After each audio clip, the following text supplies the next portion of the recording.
Mission Pro Wrestling, the symbol of excellence in women's sports entertainment.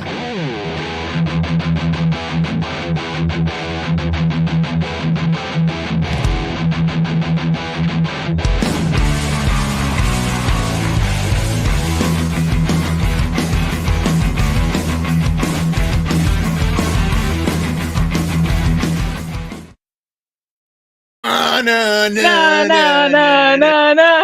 It's Mission Pro Spotlight. We're here tonight. We're going to talk about all these women fights. Woo! Wait, that rhymes so well. Oh, I'm going to put it into it. Awesome. Heck yeah. I'm so excited. This is Mission Pro Spotlight. Hello, Mission Pro family. I am Mind Runner, also known as Tio Frio. And tonight, I am representing Mission Pro alumni, the Spice Ranger herself, I am talking about Kayla Sparks, and I'm a huge fan. We'll be seeing her in the ring sometime very soon. The world needs it, Spice Ranger. So Spice Ranger, we need you back in that ring, getting some of that sunshine and rainbows and getting all this negativity out of here. Too much negativity in the world. We need our Spice Ranger. But, of course, bringing the ass kicking, bringing it all to us here is none other than the most lethal lady with a kendo stick flag, none other than Angel Marie. How you doing? Hey, I'm doing good. And today I'm repping the worst wrestler ever, Armani Sage. He sucks. I'm gonna burn this shirt after I wear it. This is like the 5th time I've worn this shirt, but I'm gonna burn it anyways because Armani Sage sucks. Oh, he does, huh? Is that the thing? Armani Sage sucks, but you have you're wearing the shirt in protest, right? Yes. Like, does it jinx him in the ring when you wear the shirt? Like, you know how like sometimes if you wear a football team shirt, they'll lose terribly. I didn't know that was a thing, but yes, 100%. Yes. He's got the anti-juju on there. Okay, I got that. All kinds of cool stuff. So condolences to you, Armani Sage. But when you've got the power of Angel Marie nipping you right there, I feel sorry for you. Awesome. Look all this in the chat. Of course, we've got Ruby in the chat. She's got to go back to work, but she wants to say we're awesome. Don't forget, Pepe says, make sure you stay hydrated. I told him I'm staying hydrated as a dolphin today. I've been drinking all kinds dolphins. Of water. I am in and of course, Bobby's in the chat. Burnsy in the chat. Very cool. Another BFF of Ms. Moreno. We will be having an Izzy report today. Super excited about that. All kinds of people jumping in. What a great time. The theme for today is getting the party started. And of course, there will be cake tonight. There will be cake, as if you know what we're talking about. What an incredible week of women's wrestling. Angel Marie, answer me this question before we get started with the news. Are you feeling like now more than ever that we're kind of entering a women's wrestling renaissance? Yes, I have answered this question before. I'm 100% yes. I mean, even now more so. Like, I know you first asked me this question back the first time that I came on here, August of last year. And I feel like we've, entered even more so. And it's only been a couple of months.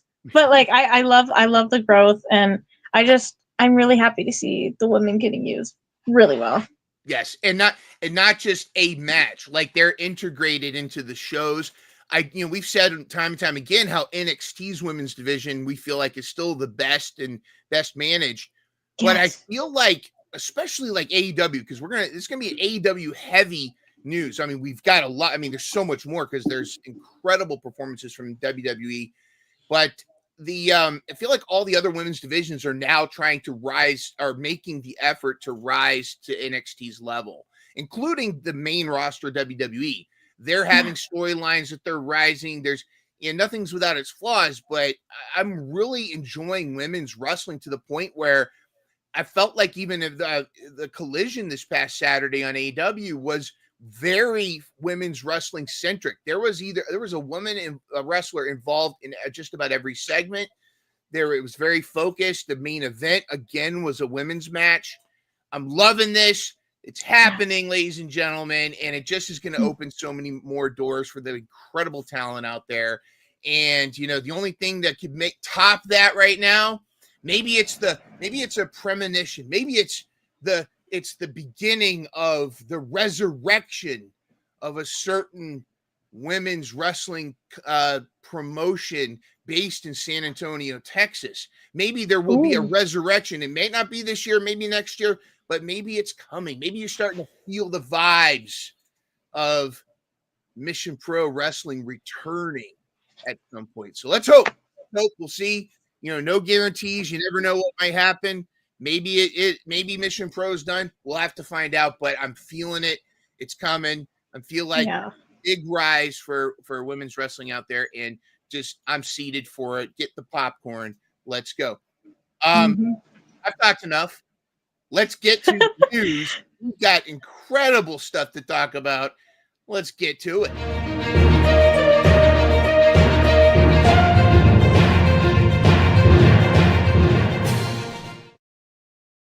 All right, women's wrestling news. If you can't say something nice, then bite your tongue. And if you can't bite your own tongue, bite somebody else's, which is what Toni Storm did last night on Dynamite when Penelope Ford tried to lick her face, her patented, face lick. Toni just decided to chomp on down. So, quite the interesting moment. Yeah. I'm digging this feud. Okay, well, we'll get to that. We got the brackets in a second. I'm really digging this feud. I mean, Toni Storm continues to be just like setting the bar for promos for this. She's great. I mean, she's great in the ring. We've known Toni Storm was great in the ring since her NXT days.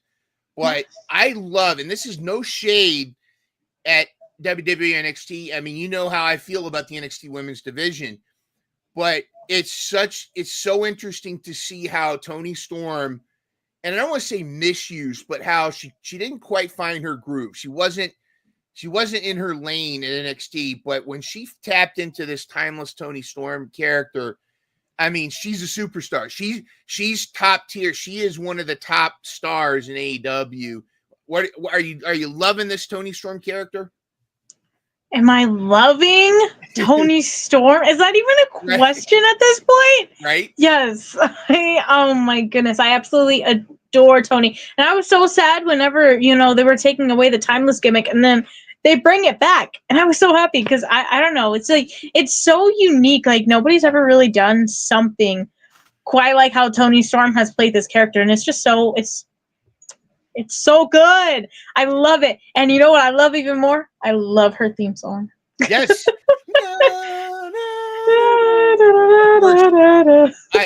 In my overbooking mind, my agenda for y'all in Texas, which, breaking news, Midrunner, Tio Frio, and Full Tilt Deb will be in attendance at y'all in Arlington, Texas. So we will be there. There's going to be some live. We're going to be doing some live on the spot Mission Pro Spotlight. And there's this other podcast I do sometimes, something about Dynamite and downloading, but you don't need to worry about that. This is the podcast to worry about. Anywho, we're going to be there, but my agenda is to have Toni Storm versus Thunder Rosa. Have Tony Khan spend the money to get the rights just once to Thunderstruck from AC/DC, and have Thunder Rosa come in just like Shawn Michaels did at that one WrestleMania on a zip line in cowboy gear or cowgirl gear. That's what we need for y'all in. It's going to be incredible. And I have a feeling I know what the other match for y'all in is going to be. We're going to get to my thoughts on that in just a moment. But first, Angel Marie, we got to talk about it. Yes, Courtney. Yes, Courtney. Yep. Courtney, it's called sarcasm. It's called, not her calling you out. Download team. She knows exactly what I mean. I love both podcasts. I'm just, you know what I'm saying.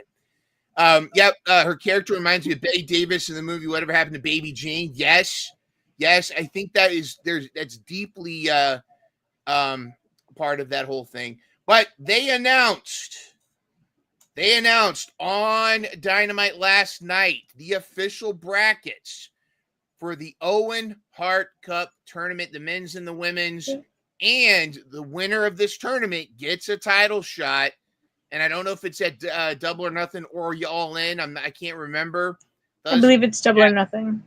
But here, Double or Nothing. It says right on the thing. But here are the brackets, and I got to say, the last two tournaments were good, but this feels like a star-studded, packed tournament.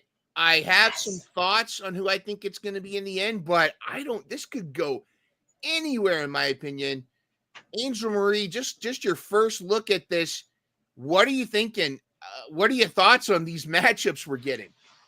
Well, the first thing I thought when I saw it was, where's Anna Jay?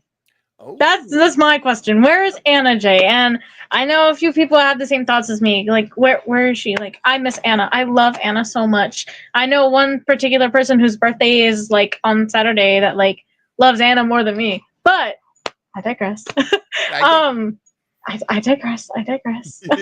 But no, seriously, like the bracket is good itself. I'll get into the bracket in a minute, but like, where is Anna? Why wasn't Anna in the bracket? Like, from what I know of, she's not injured or anything. Nope. And she should still be a part of the roster. I believe she's still signed. She is. So, where's Anna? Like, we want Anna. Exactly. We want Anna. We want Mina too, but we want Anna. That's it. I have two thoughts, because also you could almost say the same about Mariah May. But that Mariah May taking a loss, it's good. She needs to kind of step back and then reintroduce herself down the line. I have a couple thoughts. I have a very positive thought, and then I have one that the dirt sheets might feed into a little bit. My positive thought is Anna Jay. They're waiting for Anna Jay and Ty to come back together and come back as a team, and so they can announce the new women's tag team titles. Ooh. After they unify the international and continental breakfast title between Kenny and Okada, then they're going to introduce AEW women's tag team titles, and then there's going to be a tag team title tournament, and Ty J will be in that tournament, and then they'll be the favorites to win. Unfortunately, the newly signed Fire and Fury, because they'll be signed at that point, they'll get in. Right, I'm a Fire and Fury mark, of course. But yeah, I agree. Anna Jay has improved so much when she came back from Japan and was such a dominant wrestler, to then disappear. Now the dirt sheets feed into a different narrative, which I'll just say. But if you want to be a negative Nancy, you want to be Answer the Picnic, you can buy into it. But some of the mumblings is because of her connection to Jack Perry, and how Jack Perry, I guess, is not quite getting along, or maybe there's some stuff backstage that he's not everybody's fit. He's not Tony Khan's good list right now. I don't know, whatever. I don't buy into it. I think it's all trust me, bro, sources, it's trust me, bro. Yeah. I literally have backstage connections. My cousin's uncle's older cousin, knows a friend that works in AEW. Trust me, I know my facts, bro. Get out. My bro has a cousin that picks up trash backstage, and he overheard Tony Khan say Jungle Boy is a turd. That kind of thing. It's that. Yeah. But let's talk tournament, because a lot of our favorites are in this, and we recognize our bias. Thunder Rosa, Pro. However, there are a lot of my favorites are in this tournament, and my heart hurts for this, but I'm also excited because we're going to get some incredible matchups. So what do you think? What are you thinking? And let us know in the chat. Who do you think's going to take this whole thing? Who do you think's making it to the finals? Let us know in the chat, and I want to hear from you, Angel. Just your thoughts. Oh, my goodness. I don't know. I mean, I was thinking about it, but then I'm like, I don't know, because you know me, I'm also a really big Julia Hart stan. So but then there's also Thunder, because that's kind of our boss. And like we love her so much. We love you, Thunder. And why they got put Thunder Rosa against Statlander? Yes, exactly. Weren't they like just becoming like friends or something? Like what? Like what kind of Actually, I wouldn't be against that. I wouldn't be against what Courtney just said. Athena versus Thunder. Oof. But they had a banger right before Athena signed with Ring of Honor and AEW. They had a Thunder and Athena had a banger at I can't remember the show. I think it was I forget what it was, but they had a banger on the Indies. By the way, Pepe's cousins, uncles, neighbors, nephews, former roommate from down the street's uncle says so. You know, borrowing from Spaceballs. All right, so what do you think? Who's your favorite? So you thinking Thunder? It's gonna be Thunder and Athena? I don't know. I mean, I agree with what Courtney said, but then there's also Julia. Yeah. So I mean, I don't know. Like, bro. Also, can we talk about how Billy Starks is in this too? Yes. Like I love that for Billy. Oh my gosh. Billy versus Jamie. I feel like Jamie might win that. I don't know. But and then Thunder versus Chris, I think it's going to be, so then it's going to end up being Thunder versus Jamie. Thunder goes to the finals. I mean, come on. Come on. No, the whole left side is going to be double disqualifications. It's not going to even matter, right? Oh my goodness, yeah. Count out everyone. Okay, if your name is not Thunder, well, okay, you're automatically disqualified. Yeah, this is going to be called a Thunder match. But here's my problem with all of that thoughts, because Thunder versus Athena would be nice. However, Athena has yet to, and she's going to be feeling the wrath of Harley Cameron, and that's going to be interesting. And Mercedes Moné. Now, I love it because I think a lot of people have wanted the Julia to try to reclaim her TBS title from Mercedes. But so we're going to get a taste of what that would look like. My thoughts, and we're going to get to why I think that, because a lot of the events that they're building up are what I think. I think we're setting up for Y'all In, or maybe Double or Nothing at least. I think we're setting up Athena versus Mercedes title for title. Because Mercedes' gimmick has been she's a belt collector. She's already got the 4 belts. Really, it's 3 because 2 of them, I guess, are combined, whatever. But she's a belt collector. But and now I can see Mercedes now saying, "You cost me the Owen title, so now I'm going to come for Ring of Honor." And then Athena says, "Fine, bet I want the TBS title." And so that's going to be a title for titles. Whoever wins will be the TBS and Ring of Honor champion. So I could see that happening at Double or Nothing, and just put that in our veins. But I don't think Mercedes is going to win. She might beat Julia. I don't know, but I do think, and maybe Serena Deeb or Queen Aminata might do something, or maybe it's just a straight up win. But I don't see Mercedes winning this tournament. And I love Harley, but Athena, the veteran's going to top her. So I think one side will be Athena. And I love Thunder. I love Snacklander. I love Billy Starks. But I think it's Jamie Hayter's going to be the one to win on the left side. And so it's going to end up being Jamie Hayter versus Athena at Double or Nothing for the tournament final. And I think that's what we're going to. Oh, so that's what it is. Double or Nothing. The final will be at Double or Nothing, and they get the title shot for Y'all In. Oh, wait. So you could have Athena could win, but see, here's the thing: if Athena wins the title, you're going to go after Toni. You're going to go after the main title. Yeah. Right. So, anyways, let us know in the chat what you think. Let's see. Mercedes will be throwing a fit. I agree. Pepe says out first round. Julia upsetting Mercedes. And what if Athena cost Mercedes that first round? Yes. And, please. But what if not Mercedes, but Robin Renegade cost Athena going forward. And as a debt of loyalty, as a loyalty pledge to join Mercedes Moné, because let's just get right to it. We got to talk about all the cool stuff going on. We'll get to talking about how Athena showed up. But first, let's talk about I went backwards. Let's talk about this. First of all, the incredible performance of Toni Storm. This was from past Collision. Toni Storm delivered this great promo. I mean, she just gets better and better every week. But what was great about this was right after as she's finishing her promo, she's staring right into the screen.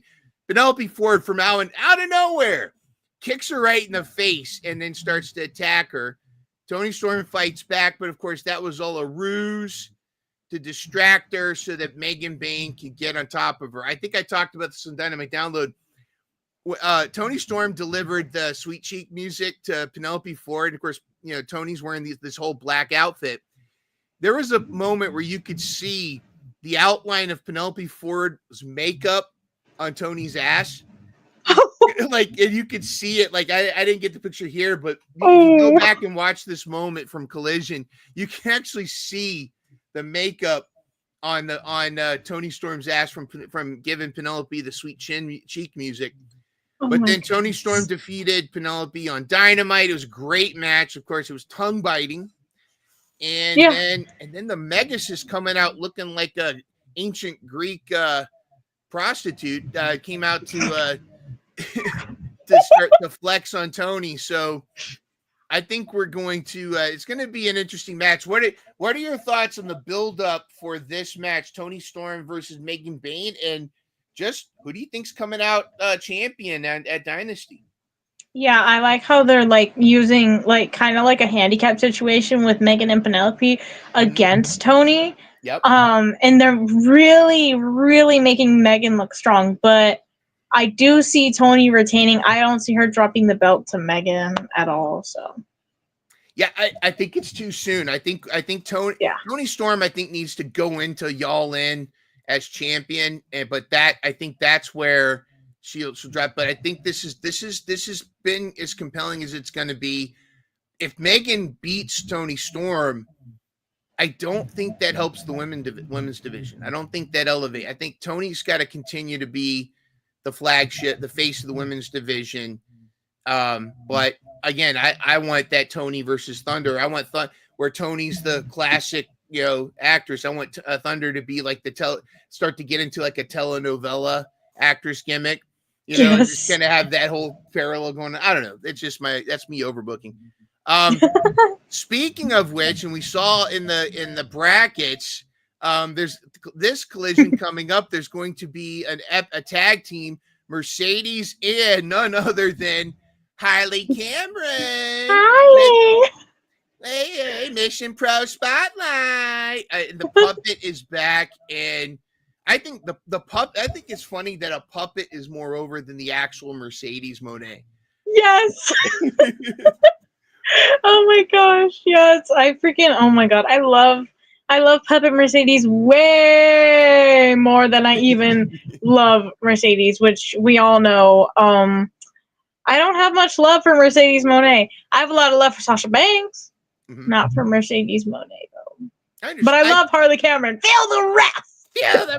I must say, though, since her first match she had with Statlander, Mercedes I feel like has become more the character she needs to be. And, she is somebody that you want a hero to defeat. She's playing up this whole CEO thing. I would like to see the Renegades with her. But, I mean, Harley Cameron is worth $1 million. She's worth $1 trillion. They could fire everybody out of the women's division as long as they kept Harley Cameron. She's fantastic. But what are your thoughts on this upcoming tag? And what are we going to get? We're going to get to see Mercedes and Athena lock up. Yeah, I am not ready. Well, I mean, literally... Courtney, CEO, hell no! Yeah, I think you and hell Courtney. No! Literally, oh my gosh. Me and Courtney are on the same wavelength. Yes.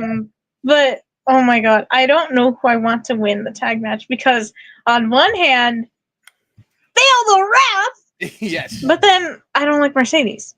But then on the other hand, it's Julia Hart and Athena. Like, who am I supposed to choose? Like, what? Like, what? I think there's gonna be shenanigans between Mercedes and Harley for sure.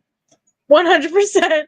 I'm not sure who I want to win the match, but it's gonna be good. It's gonna be a good match for sure. It's gonna be great. You know, there's gonna be all kinds of shenanigans going on. By the way, not Jen in the classes in the chat says, "Sorry, I'm late. I was getting ready to be a track star." It's all right, track star. Hope being a track star works out for you. We're rooting for you. Excellent stuff. But we got to talk about Collision. Of course, we've already touched on it a lot, and of course, by now, the entire internet was blowing up about this. Yes. Now, this wasn't exactly foreshadowed subtly, but this is something that we've been wanting, definitely here on Mission Pro Spotlight on Dynamite Download. We've been wanting this, but it was foreshadowed, especially when Athena tweeted out that, hey, I'm going to be, maybe I should come out and say hi. And Mercedes has been bashing whoever trained Billy Starks, which we all know is Athena. Now, a lot of people that aren't familiar with Ring of Honor may not understand the connection to Billy Starks and Athena and the whole Ring of Honor. But I will say this. When Athena's music popped, I went through the roof. I know a lot of us were hoping for this. And I thought Mercedes sold the concern very well. And Robin Renegade kind of taking the bullet for Athena. Actually, more so, it almost looked like Mercedes almost held Robin and then almost pushed her into Athena's face.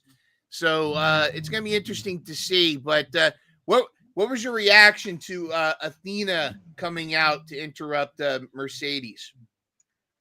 My legitimate reaction, it was just, yes. Finally, I'm so happy. I mean, Athena, please dethrone Mercedes. please, I'm begging you.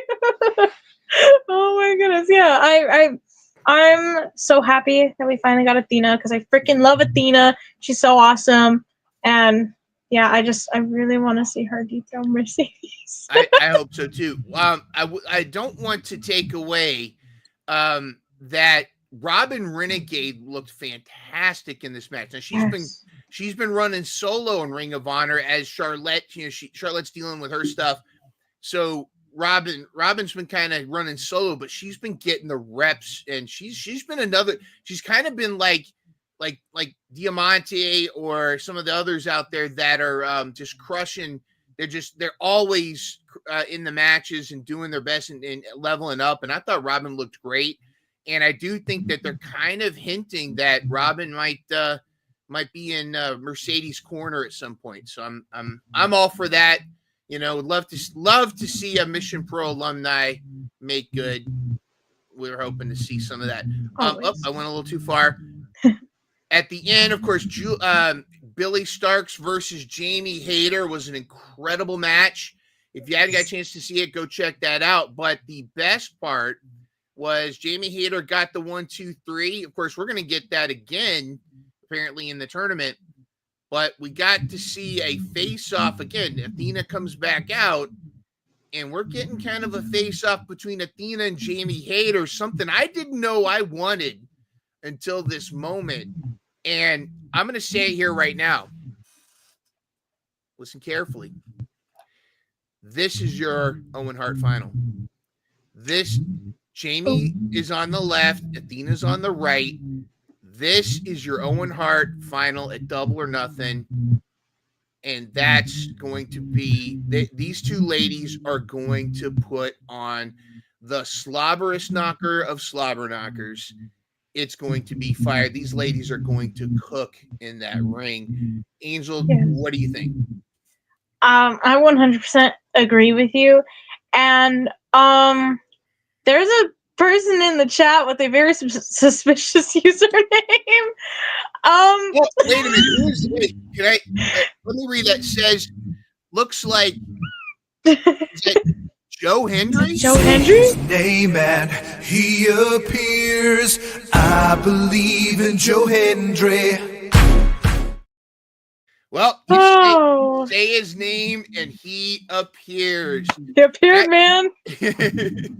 Oh my gosh. But yeah, I mean, Athena, I'm just glad that she got to AEW TV eventually. And we loved your username. But I mean, now that you are saying it, if this does end up being the finals, that would be like pretty cool. Like knowing that like they have this like face to face, and then like a few weeks later, they actually fight in the finals. That would be actually really cool. This is what I love about professional wrestling, and especially AEW does this sometimes. A lot of times, there are matches I didn't know I wanted until stuff like this happens, and they just kind of tease it, and I'm like, wait, Athena, can you hate it? What? Oh, that's gonna be that kind of stuff. So this was fantastic. All right, so we spent almost 30 minutes on AEW. I told you it's gonna be an AEW heavy show because there's a lot. They're cooking. AEW's women's division. They spent most of Collision was women's division specific. I think we're ready for a ladies' night Dynamite at some point, but they're cooking, and I think they're realizing that there's a lot of money, a lot of eyes watching women's divisions at NXT and WWE and all that. So in TNA, so they're putting a lot more emphasis in there. And I said in my Collision report on Dynamite Download, perhaps a certainly recently released TNA women's division creative talent might be making her way to AEW and getting her hands in the mix. I mean, if you know the name Gail Kim, that might be something. All right, Mr. Hendry says, you guys don't think that Mercedes versus Athena be the finals and the first woman to main event the AEWP? Well, the only thing they threw a wrench in that because the tournament brackets stopped that. They're going to be in the semifinals if they do. But I do think I was saying early on, I think Mercedes versus Athena is going to be one of the matches that y'all end title for title. So, Ring of Honor versus TBS. And I think that's going to be one of the incredible matches that they have. And I think it's going to be tremendous. So, I think it could go anyway. It might end up being Thunder versus Julia Hart. I mean, because it's such a stacked tournament. But we've got to talk about, before we leave AEW, our girl, always smile anyways, Willow flippin' Nightingale. Yes. Tag teamed with whose house? Swerve's house. And it was incredible. And she, of course, I'm representing Willow right here. The Willow on sale. Shop AEW or go to Ringside Collectibles. This is not paid advertisement. This is just Willow. There's a chick got out there. If you go to Ringside Collectibles on Instagram, there's a great photo of Willow's mom getting 4 Willow figures, and it's got a smile on her face. It's so sweet. Willow and Prince Nana doing the swerve dance. That filled my cup right there. That's I started off the whole thing. That filled my cup. That was fantastic. But what I loved, and you don't see this here, is Willow's all Willow doing this. But as soon as Swerve stood next to her, like you could even see her face, she went business. And she just went straight business. Willow took a nasty bump with Maria. I want to know your thoughts first, but about this match, I've got some thoughts about. I continue to have some thoughts about Marina Shafir, and of course, at the end, Moxley giving Willow the DDT, even though they got the win, and Willow's medical status is up in the air. What did you think about mixed tags? Should AEW have more mixed tags? What did you think of Willow and Swerve together as a tag team and against the Death Riders? Yeah, I honestly, from what I got to see of the match, because your girl's booked and busy, so I was kind of busy through half the match. But from the part that I did get to see, they were amazing as a team, and I actually really enjoyed it. And the fact that like they were having like mixed tag, like that's so fun. I think that's crazy. And then the spot with Moxley at the end, a lot of people were like, "What the f?" Like, whoa. I mean, me too. I was like, he actually did that. I was like, oh my gosh. You jerk. I was like, oh my goodness. Yeah, you jerk. Why would you do that to my Willow? And he Screw was you, always, John Moxley. yeah. There are, I've said this before, I'm going to add Willow to this list. There's now 4 things you can do to truly make me not like your character. I mean, heel business. If you want to become you want to get heel heat. 1, do whatever Christian Cage does. Number 2, hurt Rio. If you hurt little Rio, you're a heel. If you do anything to Prince Nana, you're a heel. If you give Willow a DDT and you are not a female wrestler, you're a heel. You have achieved heel status. I'm looking forward to Willow coming out dressed like a Dudley again and going after Marina Shafir. I think that's going to be incredible. Not Jenna is not happy about Moxley and this whole thing, but I still think I'd love to see Willow and Brody King. I mean, I remember they teased that a couple times. But then we're going to get to that in just a second. But so they're building up a lot of cool stuff. I thought this was great. I did want to make the point before we move on to NXT, which I'm dying to. I want to point out that I think that Marina Shafir is in the best spot she can be in. I think there's talent there that they just could. She's kind of like where Toni Storm was at NXT, couldn't quite find her a good spot, elevate, and you could argue that the creative was doing it to her, whatever. But once Toni Storm found timeless Toni Storm, she went to the moon with it. I think Marina Shafir's in the right faction, putting her with Mox. Don't, let her just be that kind of almost cold, just kind of evil calculating. The only problem is, and maybe there's an issue we don't know, because they keep a lot of things close to their chest. I wish that they had built up Marina Shafir more to this before this match.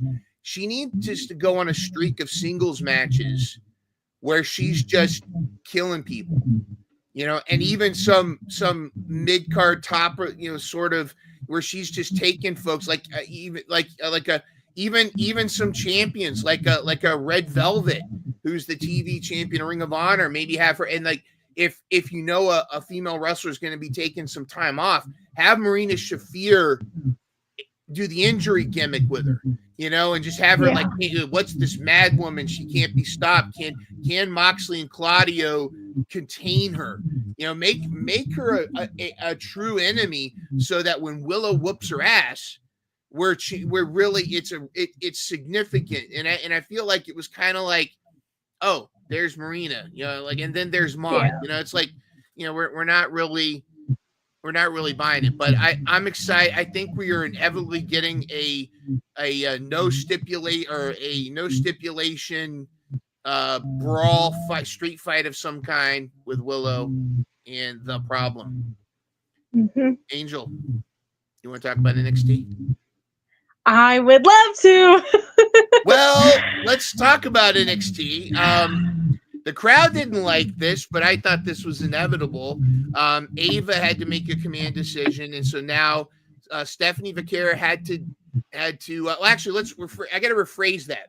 Let's make a positive spin on this, because the fans were booing, but it's actually a historic moment. Yeah. Because congratulations to the new North American Women's Champion in NXT. Vacant is the new champion. Congratulations, Vacant. You've been working really hard in the women's division. Your brother in the men's division has a bunch of titles, but has a bunch of title wins. But Vacant, in the women's division, is now the official North American title holder. Congratulations. Yeah, I know. It was inevitable. If you're 2 belt, I think they did a similar thing to Keith Lee. But I like this. And then, of course, now we've got Jada Parker, Jordan Grace in the mix, and Jordan's throwing dudes out of the ring like they're the Fresh Prince's friend. DJ Jazzy Jeff. All right. Controversies aside, because I want to get your thoughts on all this, and I want to know what your thoughts on the ladder match qualifiers and everything too. But controversies aside, as a character in the program, what do you think of Jada Parker at this point? Again, I know it's tough. It's tough. Yeah, I get it. Ooh, I was not expecting to get asked that. Oh my gosh, honestly? Well, I'll make it up to you because I'm going to talk about Stephanie and Jordan in a second too, but okay. She's not that bad. Yeah, that's fine. And that's the thing is you can, again, Tom Cruise is one of my favorite actors. I love all his movies. I am not signing up for Scientology. I don't believe any of that hogwash. So if you can separate the actor, the person from the films that they do, I'm good with it. But yeah, but let's talk about this whole thing and Stephanie and Jordan Grace. I mean, Jordan Grace fitting in with NXT like a glove. Yes. Oh my goodness. Like Jordan, like she just literally she perfectly meshed in with the NXT women's division. Yep. And I'm so happy to see it because I love Jordan, man. And then going back to Stephanie relinquishing the North American title, I like you said, a lot of people were upset about it. A lot of people were booing. But when you think about it, it sucks the way that it did happen because you made her champion for how long just to drop it? Yeah. Kind of weird booking.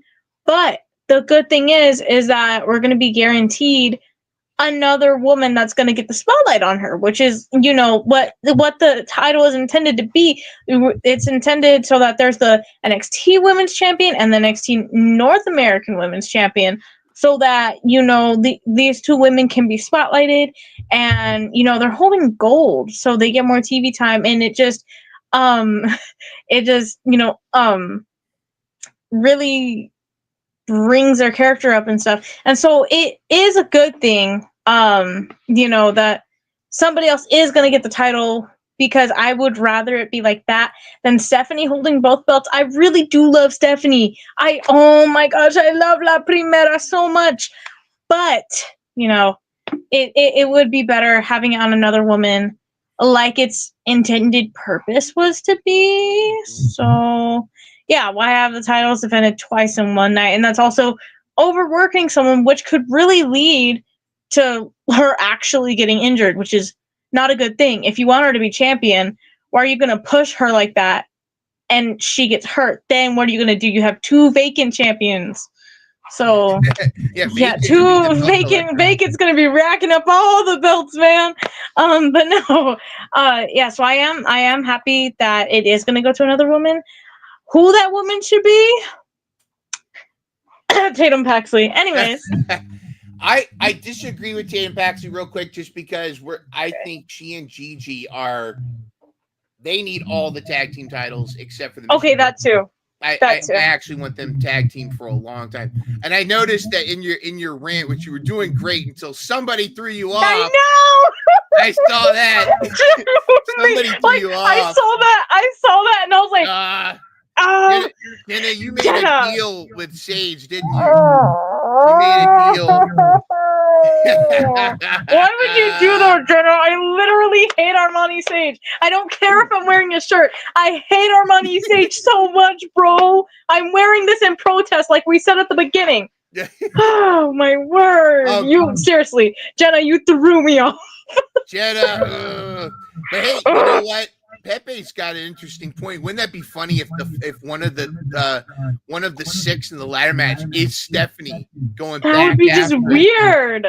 That would be kind of redundant. I'm not gonna lie. Could be. I think I'm persuaded to agree with your point though, because having the two titles on different people helps spread the visibility a little bit. There's so much more talent there. We haven't seen Ren Sinclair in a while, but we'd love to see some more. there's a soft spot in my heart for Kehlani Jordan. Yes, I just got to say that. It just seems like I feel like she's starting to get it. Like there's a risk of her getting lost in the wash of all these new talent, Stephanie, and when Julia came in, and Zarya. But I there's a soft spot in my heart for her, so we'll see. We don't have much time. I was gonna take a moment and just kind of I want to know everybody in the chat just really quickly. First of all, caption this photo. And me whenever Armani Sage. Yeah, right. You go. This photo represents how I feel about Ava, the GM character. Please understand, I'm separating Ava the person, and it has nothing to do with who her father is. But this character seems like almost Jack Tunney level incompetent at managing the NXT. Now, granted, I know it's a gimmick and there's things they don't know, but it just seems like there's a lot of haphazard things that she just goes, okay, well, there's going to be a ladder match and you're in it tonight. Yeah, that kind of stuff. And it's just, I don't know. I don't know if that's on purpose or what. Just let me know. Let me know in the chat. Let us know in the chat if you think Ava, the character, is it doing it for you? Is it fine? Is it just a gimmick? And I just need to stop complaining, or complaining about wrestling. Come on, that's what we all do. But is it me or what is it? What do you think about Ava? And do you feel like Roxanne and I do about this? Of course, Jenna says that's literally me and Angel. Okay. We argue all the time, bro. But I do want to move on because we still have a lot more to do, and we've spent a lot of time in AEW. Let's talk main event. Tell me, okay, let's talk about these three. What's going to happen here? So I don't want a triple threat. I'm going to say this again. I know I've said it before. I do not want a triple threat. I don't know, because it sucks the way that they keep doing this. Like, I understand. Yeah, like I don't know, like, bro, like how are you gonna say that we're gonna have a title match and then oh well, I'm gonna throw myself back in here because I I deserve it because Bianca was being mean, she was being a meanie, I deserve this, and then just tries to throw herself back in there. That's what Rhea did, and okay, yes, I do like the thought of a triple threat, but do I like the way that it was handled? No. So, and then what happened after the match is like, really? Really? I love how Bianca was just like, I'm done. Get this over with. Bianca was so tired of this stuff. I first kudos, of course, to Bianca truly selling that riptide. Look at her just dead. Literally. I feel like this. To me, what's happening right now is you have corporate WWE and the fans kind of pulling at what they want the main event to be at WrestleMania, because I think all the fans, maybe I'm wrong, but I feel like a lot of the fans are with me when we want Io Sky to be champion and to get her WrestleMania moment. And Rhea's had her moment. Now, granted, I was super ticked when Charlotte, when Rhea had her first WrestleMania against Charlotte, and it just that I don't even talk about that. They made up for it, I know. I wouldn't be against a three-way, but because I think the storyline's been kind of the gimmick has been, don't forget about Io. Like it's almost like Bianca and Rhea had been overlooking Io most of this time, but Io's been reminding them who the F she is. Yeah. And whatever happens, I hope Io retains in WrestleMania. But I also like that they're taking Bianca out of the Jade and Naomi feud, at least for now.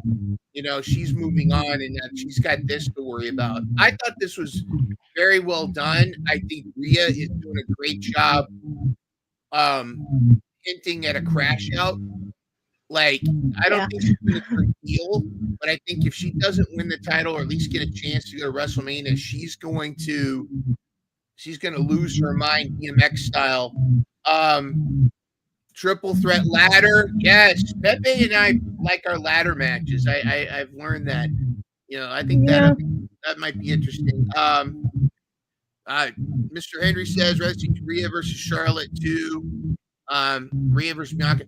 I think we're going to talk about Charlotte here in just a second. We'll see. But before we talk about Charlotte, Isla Dawn. Pledge allegiance. Hold on. Isla Dawn, we miss you. I wish you the best. Yes. But my goodness, Alba Fire as part of the Hervis, the secret Hervis, and Chelsea, of course.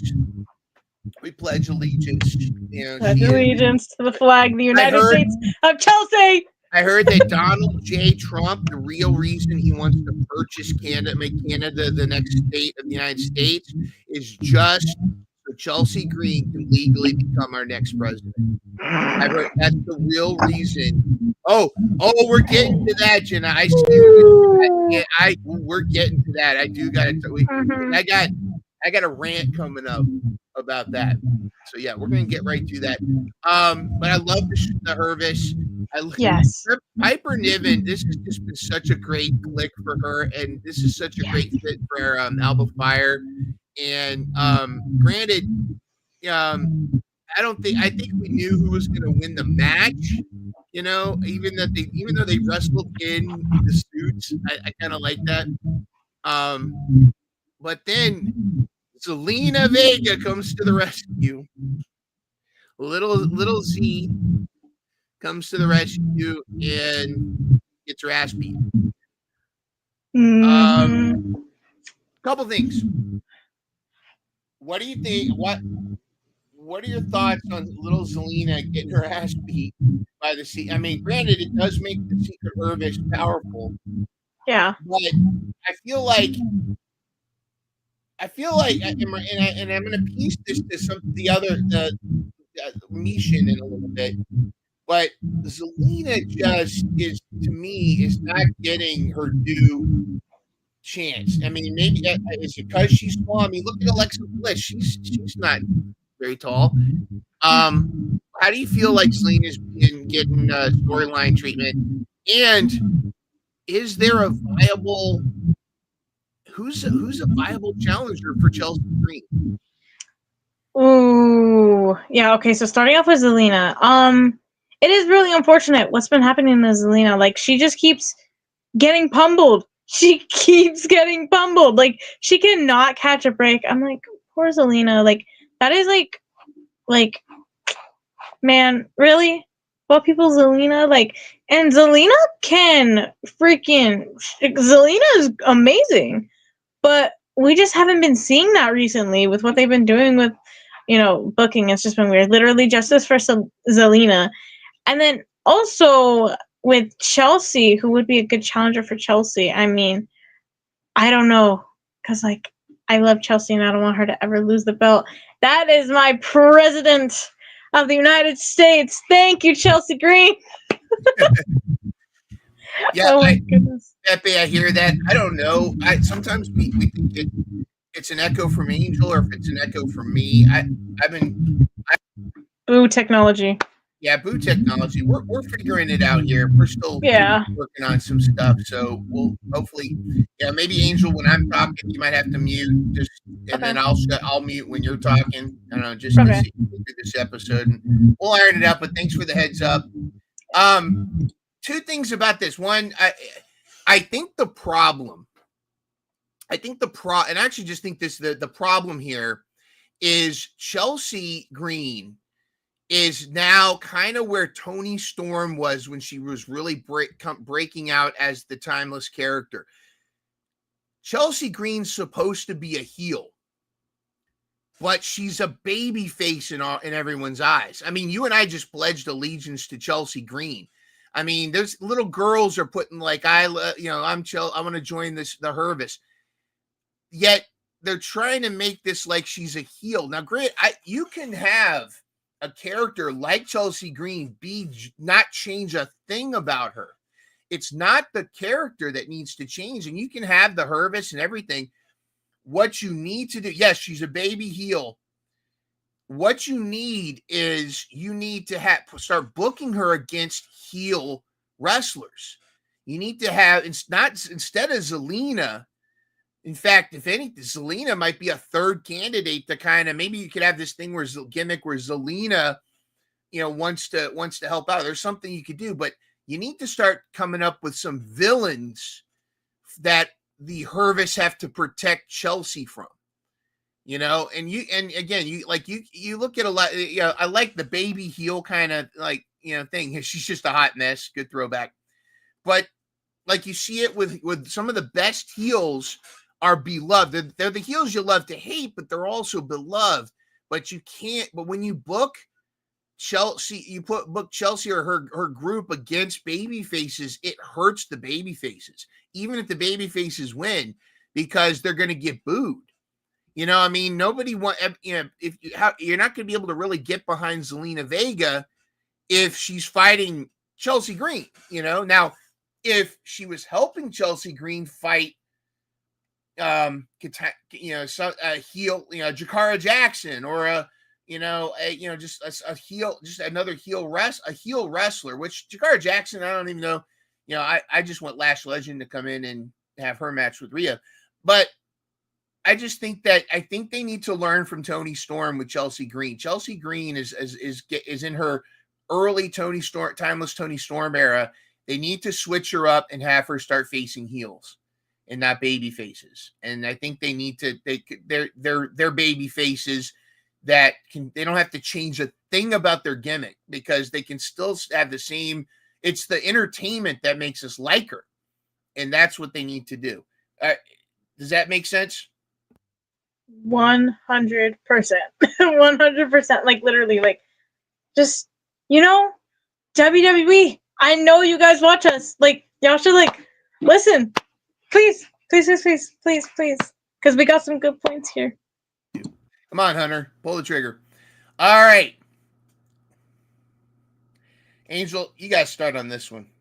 I'm going to need a minute. Oh, my God. Man, this, I didn't even get through the whole promo. I'm going to be so for real here. But from the freaking parts that I did see, I was like, oh my gosh, what? It literally give her an Oscar. That is literally what we've been saying about all these girls. They are so I just want to say the acting as of recently in wrestling is just top tier. Literally top tier. Chef's kiss. It's been so freaking good. The tears too. Oh my goodness. Wow. That's really all I can say about this. Is just wow. And then Naomi coming and just beating up Mia too. I mean, it's really showing that she's not playing anymore, but it also kind of sucks for Mia. But stuff has to happen, and you have to have an opponent. So yeah, and I like how Jade comes running out after, and then Naomi just runs away. She's like, "I'm out of here, guys. I'm out. I'm gone." Yeah, this was masterclass, and you make a very good point. And I said this about Nia Jax, and I'm going to say this about Naomi, which she's still Trinity to me, but I feel like and this is no shade, because Vince McMahon changed the industry, blah blah blah. I know he's got his demons and whatever, but this post Vince McMahon WWE has truly brought some awesome moments and some awesome performances. But I feel like the ladies, again, going back to this whole thing that all the women's divisions are now trying to rise up and meet kind of that NXT and actually surpass NXT. Like, it's going to be who's going to beat NXT to beat out to be the best women's division. This is the best Naomi ever. This heel turn has done more for her than Bianca or Jade. This heel turn has made her the focus. The caution tape, it's a throwback to Owen Hart. The just this character, and this is somebody, I think it was Brian Alvarez on Wrestling Observer. He compared Naomi to Drew McIntyre earlier. She's crazy, she's obsessed, she's losing her mind, she's emotional. But when you really peel back everything, she's right. She's right. Like, Bianca was she and Bianca, and then suddenly Jade shows up, and it's like a Jade. This is like a Marsha from the old Brady Bunch. And I thought this was compelling. I think this is Naomi's best work. I feel like a lot of the ladies, most of the ladies in WWE right now are doing their best, are allowed to do their best work. And I think there's one exception not at that. There's one exception not allowed to. There's one person I think might be not letting people do their best work. We'll get to that in the next slide.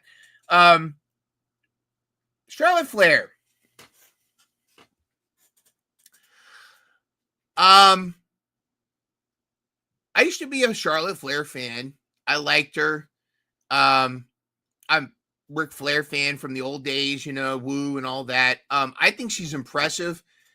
I think she would have benefited to go to AEW, I think, though. But and again, the dirt sheets, they got to sell dirt. They got to get clicks. They got to get, supply or replies and subscriptions. So they're going to do a lot of crazy stuff. But I really feel like I'm getting the sense that Charlotte doesn't want to share the spotlight sometimes. And and you know what it is? It's my fault. I'm still sore about Rhea Ripley losing at WrestleMania, that whole shenanigans. But Mishin, I feel like, is in the same boat as Zelina Vega here. Not more from the standpoint of Mishin is so good, and there's a fan following that should get behind Mishin. But like, I almost feel like Charlotte's just kind of, here's the thing. I think it would have been interesting to see Mishin somehow beat Charlotte in this, and like a shock. I think that would have been such a good moment, and it would have actually, would have made Charlotte vulnerable. And it really would have gotten people thinking. But I didn't care for this. And I think maybe it's my bias. I don't know. Maybe I got to check myself. Let us know in the chat what you think. Am I wrong? Am I just not feeling Charlotte right now? I think if she went to AEW and got a new start as Ashley Flair or something like that, I think maybe that would help her. I don't know. I just didn't care for this match. Angel, do you have any thoughts? Yeah. Yeah. It is. You're not the only one. I don't know. I don't like Charlotte that much anymore. It's so weird. Like, I used to love Charlotte, but now it's just, it's Charlotte. Okay. It's so strange. And yeah, it seriously, it is really unfortunate, the situation that Mia Yim is in right now. Michin, because she's a really amazing wrestler, like when you look at her matches, but it just really is unfortunate. And yeah, I don't know, I'm not feeling Charlotte Flair that much either. I also feel like too, something that AEW does very well is, and it's men and women's division, is when in the exception of the local jobber talent, which when it's Matt Smith and Dingley John, or it's Gertrude McCoy, from the local area, whatever. When it's these Nihos that you've never heard of, they're, that's going to be a squash. But when there's a match where you might know the outcome, it's still going to be a great match, and the loser's still going to come out looking good. And not necessarily to a DQ. They could still get pinned clean in the ring, but they're going to look good. The Julia Hart versus Jamie Hayter match we had a while back, and then Jamie Hayter had that moment where say, you're a tough bitch. And you could tell in like that broke Julia. Julia was still trying to stay in character, but you could see her tear up because to hear that from Jamie Hayter, it's like, that's badass. And I wish Charlotte was doing that. I almost feel like Charlotte should be now, she either needs to steer into this. I'm not going to I'm going to hang on to, none of these new up and comers are going to get the goal, whatever. I'm going to beat your ass. She needs to be helping her dance partners. And I don't think she helped Misha look good at all. And Misha needs help. Misha needs a push. And I think jobbing her out, I hate to say it, Mr. Henry's correct. She's been jobbed out way too many times. And I agree. But here's why I agree with this, except one thing I notice about Triple H's WWE versus Vince, if you have a bad promo, if something doesn't work, they go back to the work. They go back to the drawing board and they find a way to make it work. And I felt like this Tiffany Stratton promo was 10 times better than that back and forth between Charlotte before. This was fire. What do you think, Angel? Yeah, 100%. It very much. I love Tiffany Stratton. That's literally all I have to say. It's Tiffy time, and it definitely was 100% better than the weird satellite interview between Charlotte and Tiffany. Like that was just, it was not it. But this promo was it. It's Tiffy time.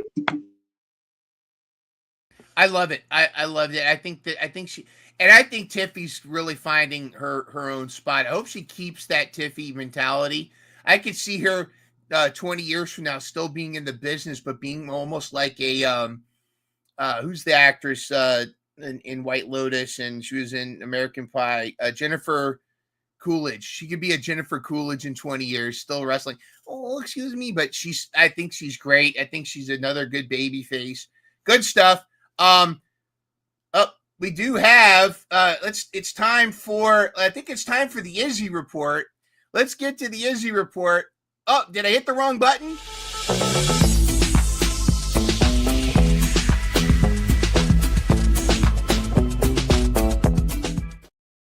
Oh, I think I hit the wrong button. It's time for not the Izzy report, but the Callie report. Angel. Yeah. So this Sunday, April 6th, it is going to be the TXA state tournament triple threat match. Bert Vixen versus Calientita versus Maggie Lee. And Maggie Lee just got signed to TNA. So that's going to be super fun. New Texas Pro, if you can go, make it out to the show.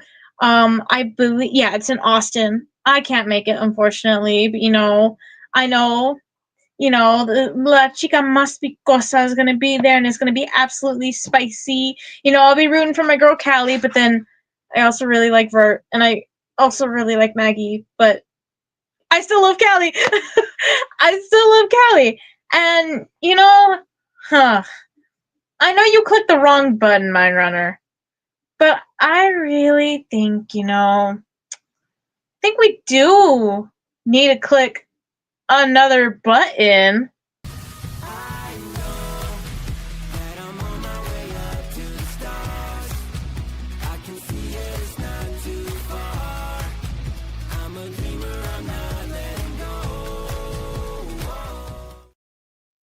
So we do in fact have an Izzy report. I know we kind of clicked the wrong button at first, but we'll come back to it.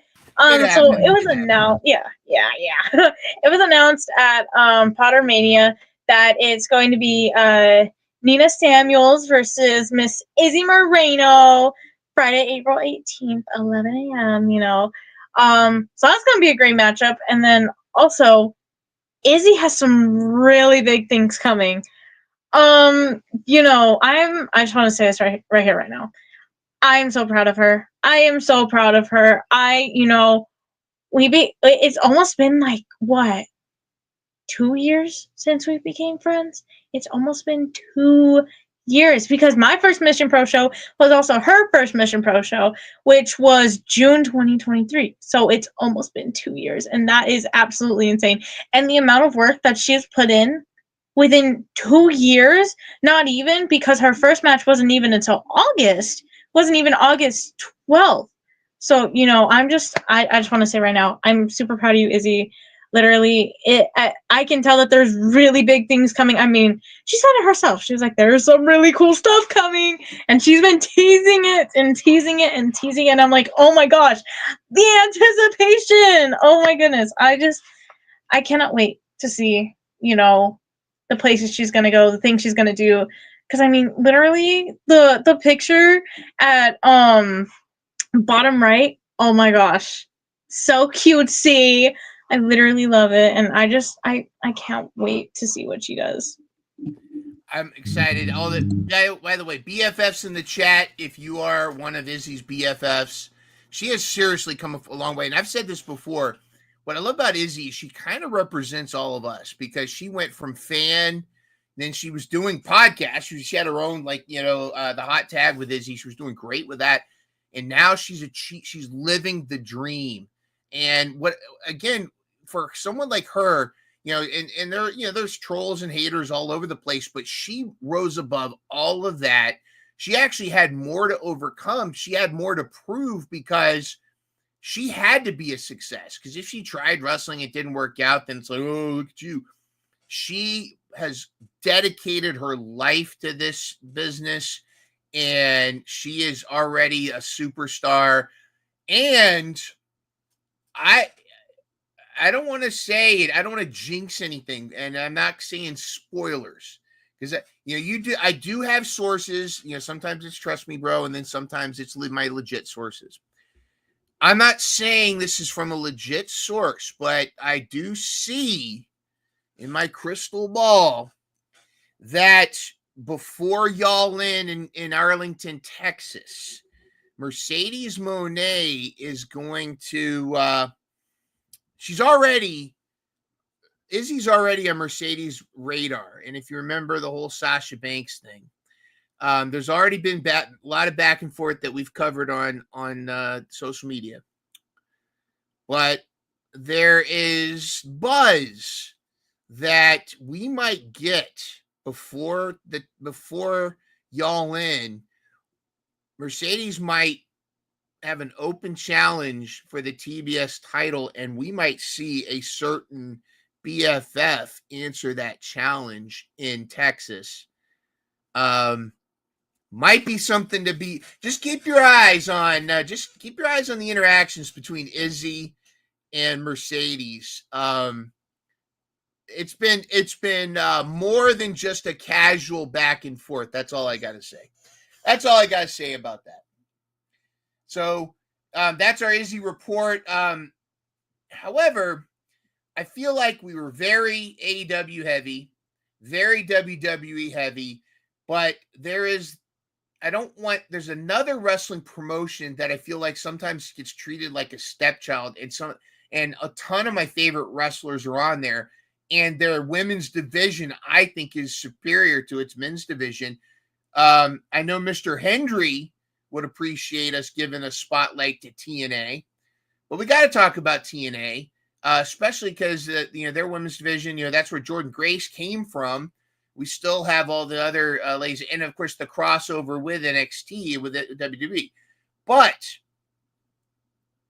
surprisingly, with all the news going on at AEW and WWE, our banger of the week actually comes from, sort of, comes from a TNA match Granted, one of the teams is an NXT team that I have now declared. I think they're my favorite tag team, second to Fire and Fury. Ladies and gentlemen, let's get to our banger of the week. And again, no bias. Angel didn't pick this for me. We always discuss this, but I made sure I checked our bias in picking this. But of course, this is our banger of the week.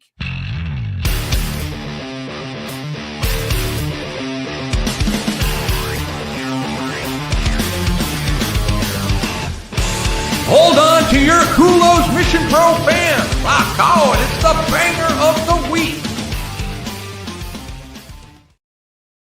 All right, thank you, JR. And our banger of the week is TNA Impact, where we had Ash and Heather by Elegance versus Chemical X sisters, Gigi Dolan, Tatum Paxley. And to me, although this was a short match and actually Gigi and Tatum dominated 90% of the match, even though they actually didn't get the W, this earned banger of the week because of what the whole match was entertaining and what this is doing for both tag teams.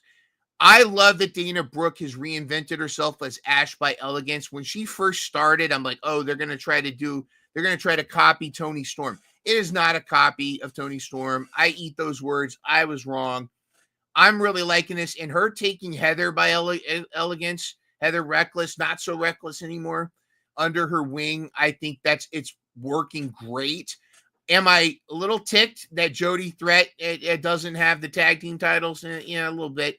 But they were watching this match. And of course, we'll talk about there's another very, very popular tag team, popular with me, that was watching this match. But this, to me, was phenomenal. All right, I mean, biases aside, Angel, what do you think? I mean, first of all, Ash by Elegance, but what do you think of this team of Gigi and Tatum? What do I think about Gigi and Tatum? Well, for one, I already love them so much. Also, hi, Dora. I was literally about to note that out. But yeah, so I love Gigi and Tatum both alone, right? But when they get together and they become a team, oh my goodness, they are so freaking amazing. Like, genuinely, the tandem that they have to where they're busting out a bunch of these moves and they're doing it together and they have such good in-ring chemistry. It's so amazing. I'm just like blown away by these girls. And it's not just because, I really love them. It, like, genuinely, they are so amazing and they are just on fire. Chemical X, absolutely, they are on fire. We love Chemical X here. Oh my goodness. Absolutely. And Hendry, I see your question. I want to answer your question. I want Angel and I to answer your question in a second. I've tagged it. We're going to get to that in just a moment, but there's some things I want to talk to you about first. But that's a very good question, and I actually think it's not an easy answer. I think there's going to be a mixed answer there. But again, the contrast here, you've got these Ash by Elegance coming out. Also, if it's Wrestling 101, it's in the handbook they give you when you become a professional wrestler.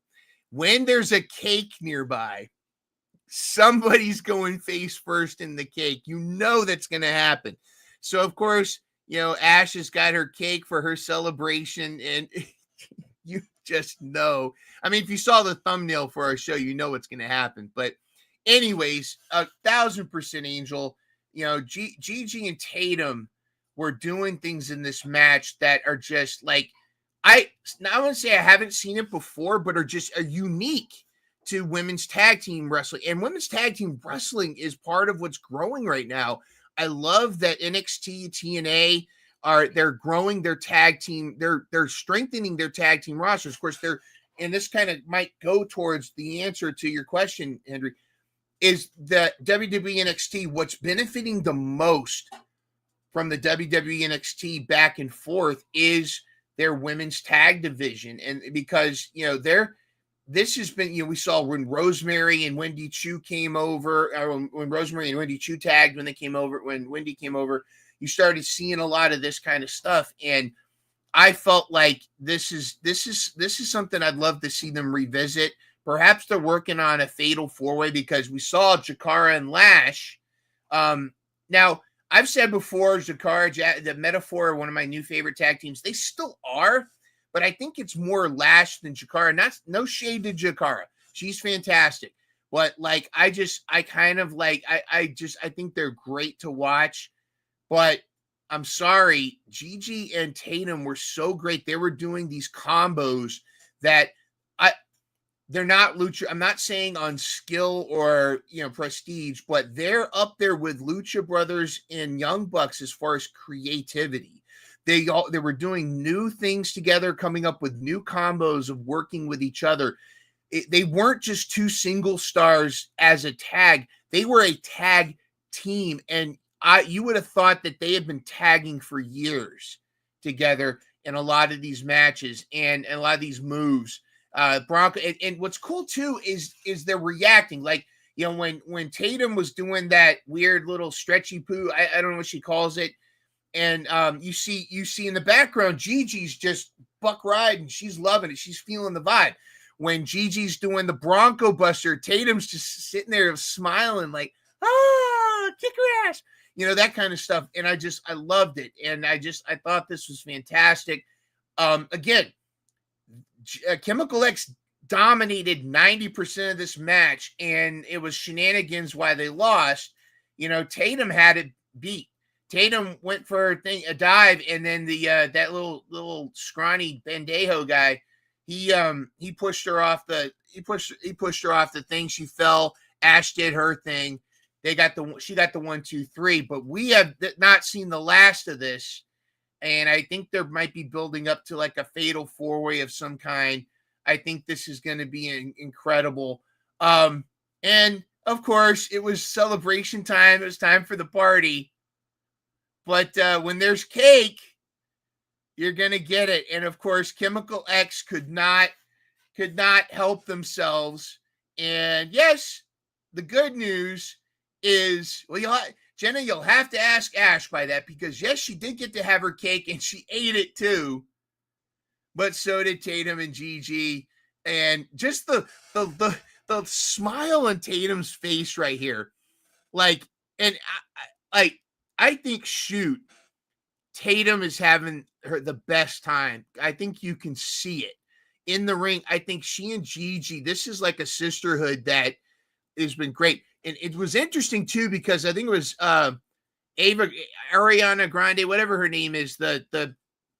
What's her name, Angel? Ava Grande. Ariana Grande. What was her? I heard her. Ariana Grace. Yeah, I've heard it both ways. But Ariana Grande was on commentary. She's got her ties to Tatum. But I just think this is the sisterhood. This is a tag team I didn't know we needed. This is a tag team I want to put a rocket ship to the moon. And mark my words, if you don't strap a rocket to Chemical X, if you don't let them get some gold this year, I am going to bring a protest lobby that you've never heard for to move those two ladies to AEW, and force Tony Khan to start a tag team division just so they can get those gold. I want them against Fire and Fury. I want them against everybody out there. I think Chemical X has got so much potential. They're very creative, they're entertaining, and they have a chemistry together that works. I feel like Tatum has found her missing piece with Gigi. Do you agree, Angel? 100%. Like I said, I love Gigi by herself, and I love Tatum by herself. Obviously, I love Tatum, bro. I love Tatum so much. Literally, she's like such inspo for me. For maybe something in the future I may or may not be doing, wrestling, I don't know. That was sorry, I had to clear my throat. Okay. But yeah, so I genuinely, they are so great together. Like I love them so much. They're so perfect. They're literally psycho chicks.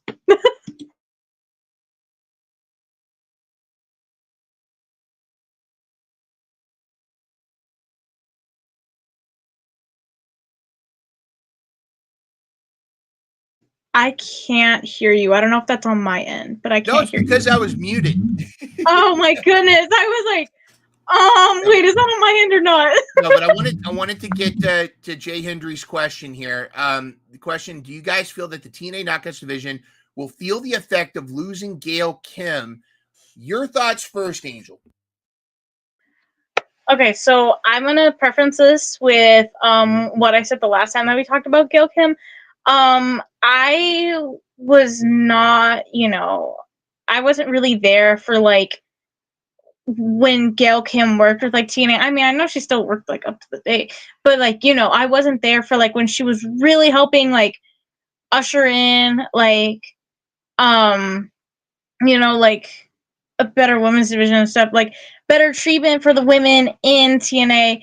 And so I wasn't there for that. So personally, I've only heard stories, obviously. But I feel like, I mean, with this match already, I feel like maybe they won't, but they probably will. Like, I mean, a little bit, obviously. Like, when someone leaves, there's definitely a power shift in everything. That's with anything. Like, literally, it doesn't just have to be like TNA and the Knockouts division. It literally is everything. That like everything just has like it's like a switch literally flips whenever like someone leaves something that was so like passionate about it and did so much for that certain thing. So they will feel that a little bit, but I really hope that it won't be like terrible and it just goes to trash. I feel like the TNA women can really hold it up for themselves. And yeah, I hope it does not go bad. From what I'm seeing so far with Tatum and Gigi and Ash and Heather, I think we're gonna be okay. By the way, good luck, Jenna. Go be a track star. You got this. Crush it. I know you're going to do great. I like exactly what you said. I don't know the full stint. With all my inside track or whatever. I don't all my Trust Me Bro resources. I don't know exactly how involved Gail Kim was, but from my understanding is I do think she was deeply involved in the women's division.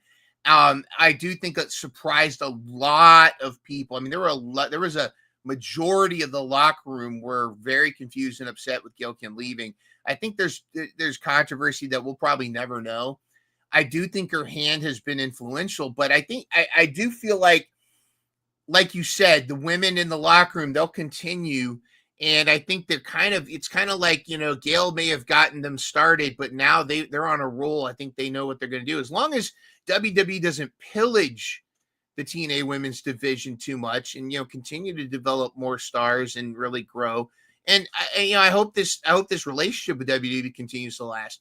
I've got mixed feelings about that. I'm always keeping positive, and I always think that, a synergy is a good thing. I'd love to see WWE and AEW work together someday, but right now I think it's benefiting everybody. My only fear is, I know I have a lot of acquaintances. I know a lot of people. I've interviewed people back in my previous life that were American Idol contestants, and they talk about one of them particularly, he called it a slave contract, where when you're a contestant on, it was Juno Joyner, and he looked at the contract, and basically you sign over your rights to all your music in order to be on the show.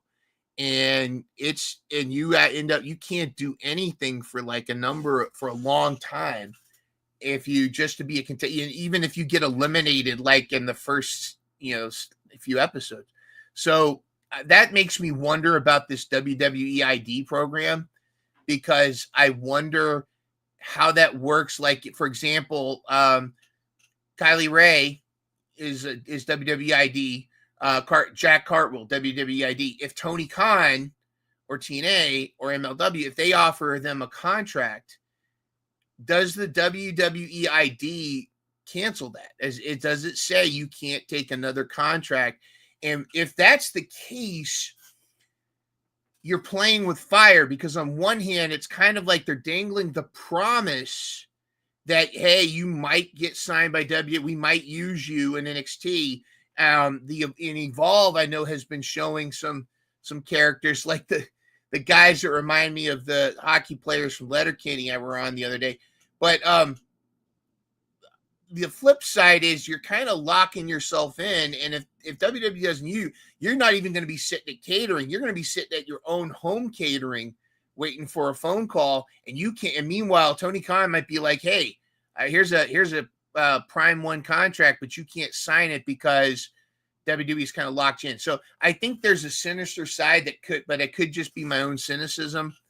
But kind of getting back to the that's another Henry coming with another good question, and I think this tables it.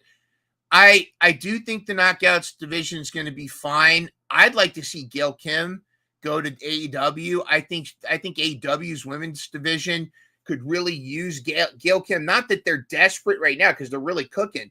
And I also kind of feel like maybe part of the reason that AEW had such a women's division heavy episode on Collision was unofficially, I don't know. I'm wondering if he's kind of trying to lure Gail Kim and say, hey, this is what we've got. What can you do with them? And I think she'll be, I think she would benefit. I don't think there's a chance in HE double hockey stick she's going to WWE. She has no love. Even without Vince McMahon at the helm, she's got no love for that company. That she's done. But I'd love to see her come out. And, of course, I want her to present the women's tag belts. And then there's the Tesha factor. Dora, if you're still in the chat, just, Dora, why don't you give us an emoji of how you feel about Tessa Blanchard? She's controversial. I've heard two versions of Tessa Blanchard. I think both are the same person. I've heard the hard worker that really works to help people, that's supportive, that practices, that busts her tail, is a hard worker, has a great mind for the business, and is a very very mindful of her dance partners in the ring. And then there's the other version that didn't exactly handle that mess with La Rosa Negra very well at all, has really burned a lot of bridges, not just the racism stuff, but like she's yet to own a lot of these negative stuff too. I think there's some duality there. I think she's the same person. I think sometimes certain personalities are, I think sometimes to be in this business, you got to be a bit of a narcissist, because you're trying to put yourself over. If you're not going to be successful if you don't believe in yourself. And I do think maybe I think she might have a skewed view of her importance sometimes. And I think sometimes she's made some social decisions. Do I think she's a racist? I think it takes more than just a couple stupid comments to make you a racist. I think she makes some very poor decisions socially. And I think she probably has a mindset. And this is, again, I don't know her. I also, because I've heard enough stories of her helping people and being a good person to balance a lot of the negativity. And again, what do you hear mostly in social media? You hear negativity. I think Tessa Blanchard is a talent. I think there's a lot of positives, but she's one of those that you put her on the spreadsheet. There are some days where the positives outweigh the negatives, and there are some days where the negatives overpower the positives, and it could be any given day. And I think that's why, and I think TNA is taking a chance with her. I think it could pay off, but Tessa's, you'll understand this, Angel, when I say this, and I hope everybody in the chat understands this. I'm not saying it's the exact same thing, but there's a parallel with Tessa Blanchard and CM Punk. And here's why. you're getting a tremendous talent. Yes, she's a good wrestler. I don't think I stop at Beppy. I think she's a great wrestler. She's definitely a second generation. Tully's blood is in her veins. I think if it wasn't for some very, very poor social decisions, and that's one of the things that Thunder Rosa is big on, is you've got to have a positive locker room. I mean, that's why Mission Pro was started, is to create a safe space for women's wrestling, a positive uplifting. And it's hard because, women be catty. I know, but, men can be catty too. There's plenty of that. And it brings me back to CM Punk. But I think that you're paying for, if you bring in Tessa to your operation, you're getting a tremendous talent and a very knowledgeable talent, a professional wrestler, but there's going to be baggage that comes with it. And you see that with CM Punk. CM Punk is still making swipes at AEW, and AEW has left CM Punk in their rearview mirror for some time. CM Punk he's a fickle cat. He's, he takes things personally, and on certain days he might get a CM Punk that just, got off the wrong side of the bed. Tessa is going to bring a lot of awesome matches, a lot of knowledge, and she's going to she could really help a women's division as long as she keeps that attitude in check. That whatever that is that just burns bridges, is she can just keep that in check. And it takes, kind of getting back to your first question, Henry, it almost takes a Gail Kim or somebody of that ilk to keep someone like Tessa Blanchard in check. Like, imagine Tessa trying to pull that crap with Jazz. No. Jazz is going to shut that down. Jazz will shut all that noise down. Jazz will go talk to her father and say, Tully, you take care of this. But I think that Tessa, keep calling her Tesha, like Tesha Price, the now Fallon Henry.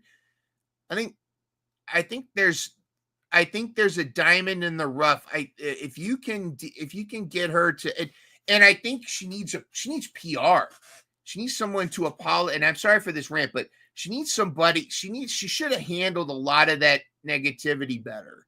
She should have kind of owned a lot of it and said, hey, this, and some of it's blown out of proportion, kind of like the Ronda Rousey stuff. But I think she should have handled that a lot better. But I think she's a net positive, but you gotta be prepared for what the negatives that are coming. Anyways, any of that make sense to you, Angel? Yeah, it does make sense. I can see where you're coming from. I just feel like definitely her poor decisions do outweigh any of her positive things, because I've never heard of really any of her positive things. I've only heard about her negative interactions, and there has been plenty of them. But yeah, I mean, it definitely, attitude is everything. I've been told that before. Literally, like in band, whenever our band director, Mr. Sanchez, he made a pyramid of like all the different things to make a good like competing band. And you would go like the bottom is like the bass and the top is everything else. So like at the top was like stuff like tuning, timing, and stuff like that. But at the very bottom, what he put is like the most important thing is attitude. If you have the attitude to, be coming in every day and be, even if you don't want to, still coming to practice, putting your best effort, even if you feel terrible that day. And that's definitely a thing. Like, if you bring this negative, terrible attitude every single day to work, like, that's not good. Like, number one, people aren't gonna like, because you can feel whenever people are like, just really, you can literally feel it in the air. Like, the air feels tense. It's not a good thing whenever, you have these rude people trying to, work with other people, but then also their rudeness comes off, even if they don't intentionally mean it, their rudeness comes off, and it just creates a terrible like working environment. So definitely, like, Tessa, she needs to keep her attitude in check, and I don't know if she can still come back from all this negative stuff, because obviously the fans don't like her. If it was not obvious, the fans do not like her at all. So I don't know how she would come back from it, but I mean, even if she doesn't, I would just say, just try to not do anything else bad, because you're going to dig yourself into an even deeper hole than you're already in. And the fact, and I don't think she's ever going to get into WWE again. For one, she and Chelsea Green are not friends at all. I mean, Chelsea was one of the ones she burned. And Chelsea's one of the hottest things in WWE's women's division right now. So I don't think Tessa's going to set foot. I think this team. I think they got Jordan Grace and Tessa Blanchard's kind of trying to be the new new villain in TNA. Masha, I'd love for Masha to throw in a few potatoes in a couple of her matches. No, but I think though, to kind of close out this topic, I think Tessa is she reminds me of, not in character, but she's another problem like a Dennis Rodman, where a lot of the stuff that's not in the ring affects the thing. Actually, I take that back. I think the parallel of CM Punk is better, because she's very talented, but the controversy and the ability and the negativity could pop up at any moment. You need someone kind of on top of it. You need a no-nonsense firm person to kind of put their foot down. But anyways, wow. Huge show today. Almost 2 hours. We did 1 hour 40 minutes. Of course, but good stuff. I had fun. I hope you all had fun. Let us know in the chat. Did you have fun hanging with Angel and I tonight? Let us know. Angel, I had a great time talking. There's so much women's wrestling to talk about. Got a couple cool things for next week. The ladies from Lip Gloss and Ladders are going to join us again. It's going to be awesome. We're going to throw some trivia at them, as well as we've got a very, very big announcement. We're working on the finals of it. Big announcement next Thursday involving Angel Marie. So you want to make sure you check that out. So, I think Callie and Tita is still messing with the buttons here. So let me play our exit. This is our exit video. It's been great seeing you all, and we'll see you next Thursday at 7:30 p.m. Eastern, 6:30 p.m. Central for Mission Pro Spotlight. Here is our exit video. This is the intro about the tacos. This is the intro about the vlog. I'm trying to make this one different from the other ones. I promise it's the best intro ever. Thunder Rosa eating tacos.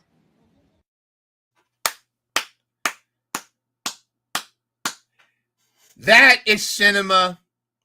That, to me, okay, so those of you that don't know, Rosa is running a contest. Go to her page, find it. She has a contest that who can do the best version of the Taco Vlog theme song. And I'm here to tell you, that is the best. That popped me. It popped Thunder. It's popped that is the front running video. Sorry, Brent Ross. But, go cry in your Thunder Rosa memorabilia, because Angel Marie is the front runner for this contest. You crushed it. I knew you would. I didn't know you had pipes, but yeah. I mean, I've been in band since 6th grade, and I'm a junior right now, so I'd hope I'd have a little bit of music sense. But thank you. Absolutely. I did not expect you to play that on here. Well, and the other thing too, the somersault was great. The cartwheel, that was so hard. I forgot I could do a cartwheel. I forgot. I was like, what if I did a cartwheel with a sombrero on? And I was like, wait, can I even still do one? And then I did it. I was like, okay, that works. And then eating tacos. That was brilliant. So front runner right there. I'll put all of your chips. Vote if there's I don't even know if there's a vote. I think Thunder I don't know either. Who knows? I thought it was fantastic. But anyways, here's the real exit. We love y'all. And as we say in the Honor King Omega, goodbye. Mwah. And good night. Good night. Day. Swagger down the street.